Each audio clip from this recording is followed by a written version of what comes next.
अस्सलाम वालेकुम स्टूडेंट्स। उम्मीद है कि आप सब खैरियत से होंगे। आज हमारे लेक्चर का जो टॉपिक है वो है एक्सरसाइज 14A, क्वेश्चन नंबर 4 और 5 हम क्लास में डिस्कस करेंगे और क्वेश्चन नंबर 6, 7 और 11 जो है ये आपका होमवर्क होगा। स्टूडेंट, जिस तरीके से हमने लास्ट लेक्चर्स में ये बातें डिस्कस की थी कि हमारे पास प्रोबेबिलिटी जो है ये एक चांस है, प्रोबेबिलिटी मीन चांस, और प्रोबेबिलिटी का फार्मूला हम लोगों ने सीखा था कि प्रोबेबिलिटी ऑफ ए इक्वल है n of A over n of s, यानी फेवरेबल आउटकम्स ऊपर आएंगी न्यूमिनेटर में और टोटल पॉसिबल आउटकम जो है वो डिनोमिनेटर्स में आएंगे। इसी तरीके से स्टूडेंट्स आज हम लोग क्वेश्चन नंबर 4 को डिस्कस करते हैं। तो क्वेश्चन नंबर 4 का स्टेटमेंट पहले देख लेते हैं। आप box contain 3 cards bearing the numbers 1 2 3। एक बॉक्स है जिसमें 3 कार्ड्स हैं और उनके जो नंबर्स हैं वो है 1 2 3। इसी तरीके से a second box contain 4 cards bearing the numbers 2 3 4 5। और एक और बॉक्स है उसके अंदर जो कार्ड्स हैं 4 हैं और उन 4s के जो नंबर्स हैं वो हैं 2 3 4 5। अगर आप नोट करें तो पहले कार्ड बॉक्स के अंदर 3 कार्ड्स हैं, दूसरे में 4 कार्ड्स हैं, तो 3 4 12, तो टोटल पॉसिबल आउटकम्स हमारे पास 12 आएंगे। नेक्स्ट को स्टूडेंट्स कहते हैं अ card is chosen at random from each box. Her box में से हमने एक कार्ड चूज कर लिया। तो पार्ट ए है display all the possible outcomes on the experiment using a possibility diagram. यानी आप लोगों ने पॉसिबल आउटकम्स को डिस्प्ले करना है पॉसिबिलिटी डायग्राम्स के ऊपर। जैसे कि हमने पार्ट नंबर 1 का सॉल्यूशन यहां पे देखें तो हमने वर्टिकल और हॉरिजॉन्टल लाइन ड्रा की। हॉरिजॉन्टल पे हमने फर्स्ट बॉक्स के नंबर दे दिए 1 2 3 और वर्टिकल पोर्शन पे हमने y एक्सिस के ऊपर हमने सेकंड बॉक्स के नंबर्स ले लिए 2 3 4 5। अब स्टूडेंट इन नंबर्स के ऑपोजिट हमने डॉट्स लगा दिए। 1 3 के ऑपोजिट 1 4 के ऑपोजिट 1 5 के 2 1 के 2 2 के 2 3 के 2 4 के 3 1 के फिर 3 2 के फिर 3 3 और 3 4 और 3 5 के। ठीक है, तो ये 3 2 3 3 3 4 3 5, इसी तरह 2 2 2 3 2 4 और 2 5। इसी तरीके से 1 2 1 3 1 4 और 1 5। तो ये हमारे पास पॉसिबिलिटी डायग्राम्स ड्रा हो गए जिसके ऊपर हमने 12 जो उसके पॉसिबल आउटकम्स है वो हमने ड्रा कर दिए। अगर आप बुक के ऊपर देखें, बुक पे पेज नंबर हमारे पास है 402। बी पार्ट है with the help of the possibility diagram, यानी इस डायग्राम की हेल्प से कैलकुलेट द प्रोबेबिलिटी। आपने प्रोबेबिलिटी फाइंड करनी है इस डायग्राम की हेल्प से। पॉसिबिलिटी डायग्राम की हेल्प से आपने क्या फाइंड करनी है? प्रोबेबिलिटी फाइंड करनी है। तो बी का जो फर्स्ट पार्ट है वो कहता है the cards beer the same numbers. अब जिन कार्ड्स के टोटल पॉसिबल आउटकम जो है उसमें सेम नंबर्स कौन से हैं?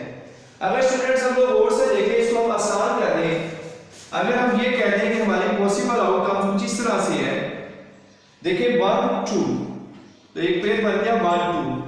इसी तरीके से 1 3, एक पेयर बन गया 1 3। इसी तरीके से 1 4, एक पेयर बन गया 1 4। इसी तरीके से 1 5, एक पेयर बन गया 1 5।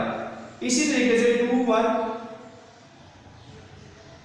2 2 2 2, क्योंकि ये नंबर्स आपके 2 से स्टार्ट हो गए। 2 2 2 3 2 4 2 5।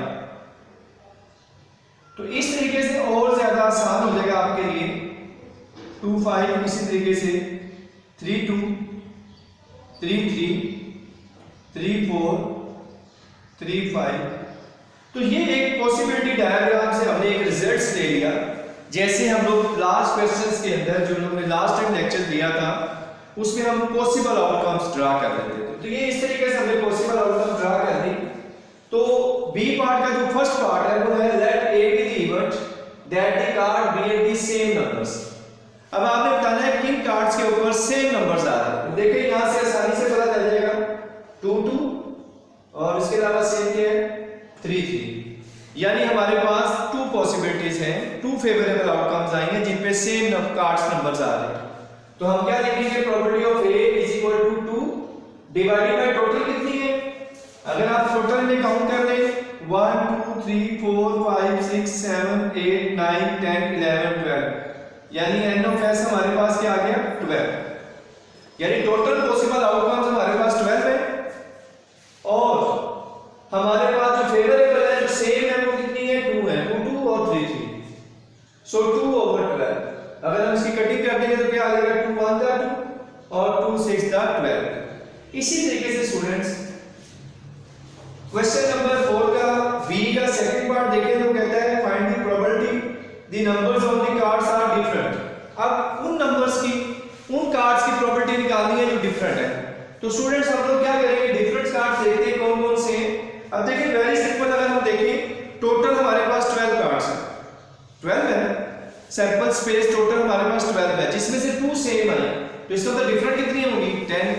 तो अगर आप काउंट करना चाहते हैं तो काउंट भी कर सकते हैं 1 2 3 4 5 6 7 8 9 10। जो सेम है उन्हें काउंट ना करें, बाकी सारे काउंट्स कर लें। तो कितने आ गए जी, let B be the event that the numbers on the cards are different, so total कितने हैं 10 ओवर 12, यानी 5/6। क्लियर हो गया स्टूडेंट। इसी तरीके से आपका थर्ड पार्ट है the larger of the 2 numbers on the card is 3। ठीक है, larger the larger of the 2 numbers on the card is 3। 3 से लार्जेस्ट कौन से कार्ड्स हैं आपके पास, डेफिनेटली 3 3 3 4 3 5। तो आपके पास let's see B the event that the larger of 2 का numbers on the card is 3। तो क्या आ गए 3 और टोटल कितने थे 12, तो 3 1 दा 3 3 4 दा 12। तो ये क्वेश्चन नंबर 4 कंप्लीट हो गया स्टूडेंट्स। अब क्वेश्चन नंबर 5 की स्टेटमेंट वाले बुक से देखते हैं। वो कहता है 6 cards numbered 0 1 2 3 4 5 are placed in a box and well mixer. आपके पास जो नंबर है वो 0 से लेकर 5 तक है, ठीक है, एक बॉक्स के अंदर है। और उसके बाद उनसे कहता है अ कार्ड इज ड्रॉन, उसमें से एक कार्ड ड्रा किया जाए एट रैंडम, बगैर देखे, फ्रॉम द बॉक्स में से। और उसके बाद क्या करेंगे, and the number of the card is noted, उसे नोट करें और उसके बाद before it is replaced in the box, और फिर उसको बॉक्स में रिप्लेस कर दें। इसी तरीके से स्टूडेंट कहता है the cards in the box are truly mixed again, और फिर उसको मिक्स करें और मिक्स करने के बाद and a second card is drawn at random, और फिर दूसरा कार्ड उस बॉक्स में से निकालें। The sum of 2 number is then obtained, और फिर इन दोनों कार्ड के नंबर का टोटल करें। सो ए पार्ट क्या है, copy and complete the possibility diagram below giving all possible sums of the 2 numbers, sum of the possible sums are shown. ये एक टेबल दिया गया आपको बुक के अंदर, उस टेबल को हमने कंप्लीट करना है। वेरी सिंपल स्टूडेंट्स, हमारे पास जो नंबर थे कार्ड की बॉक्स के अंदर वो 0 से लेके 5 तक थे। हमने 0 से लेके 5 तक नंबर यहां भी लिख दिए और 0 से लेके 5 तक नंबर यहां भी लिख दिए। पर हमने क्योंकि सम करना है तो यहां प्लस का साइन डाल देंगे। अगर एग्जामिनर आपको प्रोडक्ट कह देता है या मल्टीप्लाई कह देता है तो यहां पे आप मल्टीप्लाई का साइन डाल देंगे। अब क्योंकि सम का हुआ है इसलिए प्लस लगाएंगे और इन नंबर्स को इन नंबर्स में ऐड करना है आपने। सो 0 से स्टार्ट करते हैं। जब मैं 0 को इन नंबर्स में ऐड करूंगा तो आपको मालूम है कि 0 किसी भी नंबर में ऐड किया जाए वही आंसर आ जाता है। इट मींस 0 को जब इन सब नंबर्स में ऐड करूंगा तो यही नंबर्स आ जाएंगे। इसी तरीके से फिर इस 1 को जब मैं इन नंबर्स में ऐड करूंगा तो देखिए 1 + 0 1 आ जाएगा, 1 + 1 2 आ जाएगा, 1 + 2 3, 1 + 3 4, 1 + 4 5 और 1 + 5 6। अगर हम लोग देखें तो एक एक नंबर बढ़ता जाएगा। 1 ऐड करेंगे तो एक नंबर इंक्रीज हो जाएगा। 0 था तो 1 आ गया, 1 था तो 2 आ गया, 2 था तो 3 आ गया, 3 था तो 4 आ गया। अब हमने 2 नंबर से ऐड करेंगे तो 2 नंबर इंक्रीज हो जाएंगे, 2 3 4 5 6 7। इसी तरह 3 4 5 आप ऐड कर देंगे। आपके पास जब 5 ऐड करेंगे तो 5 6 बॉक्स आपका वेरी सिंपल सा बॉक्स था, एक पार्ट वो हमने कंप्लीट कर दिया। अब स्टूडेंट्स उसका बी जो क्वेश्चन है, इस क्वेश्चन नंबर 5 का जो बी पार्ट है वो कहता है how many possible outcomes are there in the sample space of this experiment. इस सैंपल्स टोटल पॉसिबल आउटकम्स आपने बतानी है इस एक्सपेरिमेंट में कितनी है। तो वेरी सिंपल देखिए स्टूडेंट, जब हमने टेबल कंप्लीट किया 0 से 5 और 0 से 5 का, तो इसके बिटवीन जो नंबर्स आए अब देखिए जरा 1 2 3 4 5 6, सिंगल लाइन में 6 है, तो लाइन काउंट करते कितनी है 1 2 3 4 5 6 6 6 तक 36। सो टोटल पॉसिबल आउटकम्स आपके पास क्या आ जाएंगे 36 पॉसिबल आउटकम्स आएंगे। तो बी पार्ट का आंसर क्या हो गया 36 पॉसिबल आउटकम्स। उसने पूछा इस एक्सपेरिमेंट में टोटल पॉसिबल आउटकम्स क्या होंगे, तो 36 होंगे। जैसे अगर हम क्वेश्चन नंबर 4 की बात करते हैं, उसमें अगर वो हमसे यही सवाल करता कि हाउ मेनी पॉसिबल आउटकम्स, तो हमने उसे बता देना था 12, ठीक है, जैसे हमने काउंट की 1 2 3 4 5 6 7 8 9 10 11 12, यानी टोटल पॉसिबल आउटकम्स क्या होंगे। जैसे हम अपनी क्लास FM24 की बात करते हैं, तो FM24 में टोटल स्टूडेंट्स कितने हैं 26। इट मींस कि FM24 की जो पॉसिबल आउटकम्स है, टोटल पॉसिबल आउटकम्स जो है वो 26 है, ठीक है। इसी तरीके से स्टूडेंट्स सी पार्ट में हमारे पास what is the probability that the sum of two numbers will be 7। अब क्वेश्चन नंबर सी के डिफरेंट पार्ट्स हैं जिनको हम सॉल्व करेंगे। प्रोबेबिलिटी फाइंड करनी है, सबसे पहले उसने हमसे कहा है कि उनका सम 7 होना चाहिए। सम क्या होना चाहिए 7। तो हमने क्या लिख दिया, let A be the event that sum of two numbers will be 7। देखो यहां पे इस टेबल में हमने सब नंबर्स का सम किया हुआ है, तो टू नंबर्स को ऐड किया था हमने, देखिए ना 0 + 0 0, तो ये दो नंबर से ऐड होकर आंसर आया।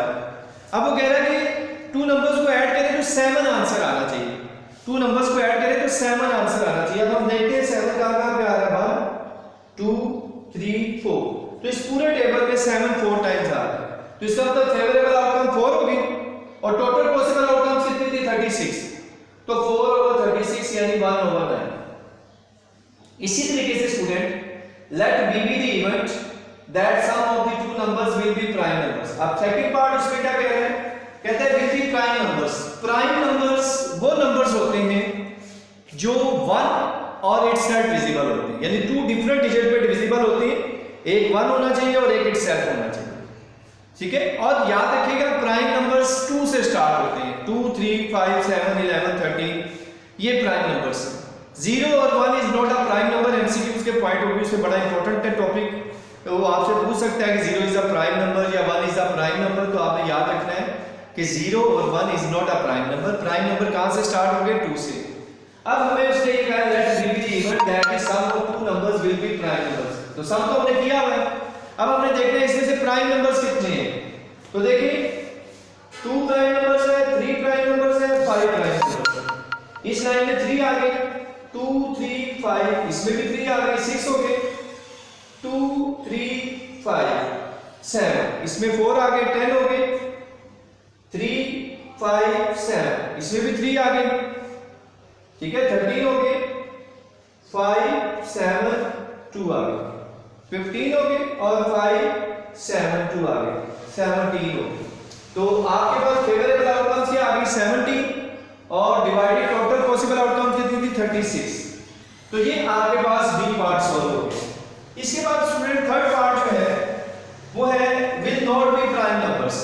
अब आपने प्रोबेबिलिटी निकालनी है जो प्राइम नहीं है, तो स्टूडेंट्स वेरी सिंपल, देखिए टोटल पॉसिबल आउटकम था 36, उसमें से प्राइम कितने थे 17।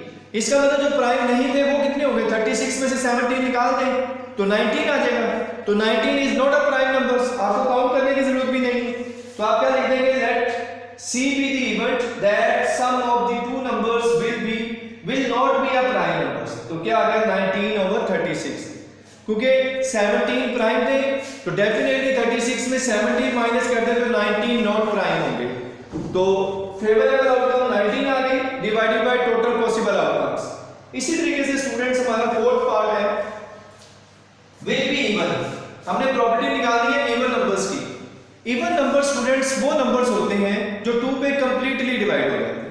अब देखिए हमने सम तो किया हुआ है, अब हमने इसमें देखना है इवन नंबर्स कौन से हैं 0 2 4 2 4 6 2 4 6 4 6 8 4 6 8 6 8 10।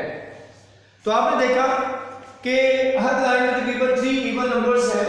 सो टोटल इवन नंबर्स हमारे पास कितने आ गए? 18। So let d be the even that sum of the two numbers will be even। अब इवन नंबर्स कितने? 18 डिवाइडेड बाय टोटल कितने? 36। 18 1 the 18, 18 2 the 36। तो हमारे पास 1/2 प्रॉपर्टी आ गई। फिफ्थ पार्ट है students will not be even। अब जो इवन नहीं है, देखिए 36 टोटल है, उसमें से 18 इवन है, इसका मतलब 18 इवन नहीं होंगे, तभी टोटल 36 होगा ना। So let E be the event that sum of two numbers will not be evens। तो फेवरेबल आउटकम कितनी आ गई? 18। 18 ही प्राइम है और 18 ही प्राइम नहीं है, तो 18 over 36, 18 1 the 18 और 18 2 the 36। स्टूडेंट इसके बाद हमारे पास डी पार्ट आ जाता है। बुक पे देखिए जरा, पेज नंबर 402 है। डी पार्ट है क्वेश्चन नंबर 5 का। which sum is more likely to occur, the sum of 7 or the sum of 8। कहता है आपने डिफरेंट नंबर्स का सम किया हुआ है, तो वो कह रहा है कि आपने ये बताना है कि 7 जो सम है और जो 8 सम है, इनमें से कौन सा ज्यादा टाइम्स आया, मोर टाइम्स आया, ठीक है, मोस्ट रिपीटेड कौन सा है। तो देखिए 7 1 2 3 4 टाइम्स आया हुआ, और 8 को देखिए 1 2 3 टाइम्स आया हुआ। इट मींस 7 और 8 में कौन सा मोर रिपीटेड है, मोस्ट रिपीटेड है। तो वेरी सिंपल, आपको मालूम हो गया कि 7 4 टाइम्स आया, 8 3 टाइम्स आया। It means 7 is most repeated. So हमारा सवाल था which sum is more likely to occur, the sum of 7 और sum of 8। sum of 7 और sum of 8 में से कौन सा ज्यादा मोर टाइम्स आया। तो वेरी सिंपल, हमने काउंट किया कि 7 जो है वो 4 टाइम्स आया और 8 3 टाइम्स आया। It means 7 4 times more times आया। the sum of 7 is more likely to occur, कि 7 जो है वो ज्यादा टाइम्स आया, ठीक है। तो स्टूडेंट्स ये था आज का हमारा लेक्चर्स। डायरी नोट करेंगे सब स्टूडेंट्स। क्लास वर्क जो है वो एक्सरसाइज 14A क्वेश्चन नंबर 4 और 5 को हमने डिस्कस किया आज, और होमवर्क में आपने एक्सरसाइज 14A जो है क्वेश्चन नंबर 6 7 11 करना है। इंशाल्लाह नेक्स्ट वीडियो में मुलाकात होगी, तब तक के लिए इजाजत दीजिएगा और इस वीडियो को आगे शेयर कीजिएगा ताकि दूसरे बच्चों को भी इसका फायदा हो सके। इंशाल्लाह नेक्स्ट वीडियो में मुलाकात होती है, तब तक के लिए इजाजत। अल्लाह हाफिज, अस्सलाम वालेकुम।